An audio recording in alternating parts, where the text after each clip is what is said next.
সকাল বন্ধুরা, আমার চ্যানেলে আজকে তোমাদের আমি ওয়েলকাম জানাই। তো আজকে আমি আমার দিনটা শুরু করতে চাই।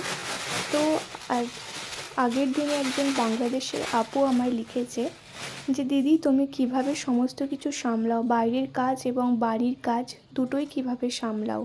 তো আমি বলবো, কোনো কিছুই কঠিন না।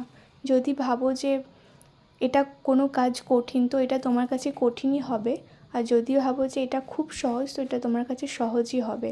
তো সব কিছুটাই কী বলো তো, আমাদের মনের ওপর, আমাদের মাইন্ডের ওপর সব কিছুটা নির্ভর করে। কারণ আমাদের যেটা বিলিফ সিস্টেম যেটা থাকে, তো সেইভাবেই আমরা কিন্তু কর্ম করি।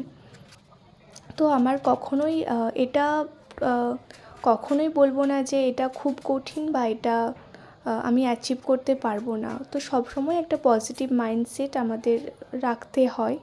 তো কী বলো তো, আমি আমার আমি বাইরে কাজ করি এবং বাড়িরও কাজ থেকে থাকে, আর আমি ভিডিও বানাই। এছাড়াও আমার একটা জগৎ আছে, যেটা হচ্ছে পড়াশোনার জগৎ। তো আমি প্রতিদিন একটা টাইম আমি বার করি, যেখানে আমি নতুন নতুন বই আমি পড়তে পারি, আমি অডিও বুক পড়ি, মোটিভেশনাল স্টোরি শুনি। তো এগুলো আমি রাখি, প্রত্যেক দিনের একটা রুটিনে রাখি। কারণ কি বলো তো, আমাদের জীবনের প্রথাগত হয়তো পড়াশোনা শেষ হয়ে গেছে, কিন্তু আমাদের জীবনের আমাদের জীবনটা যে একটা জার্নি, সেই জার্নির মধ্যে আমরা নতুন নতুন কোনো চ্যালেঞ্জকে ওভারকাম করি, নতুন নতুন জিনিস আমরা শিখি। তো তার জন্য সব কিছু জিনিসের এই সব জিনিস ওভারকাম করার জন্য না, তো আমাদের শিক্ষা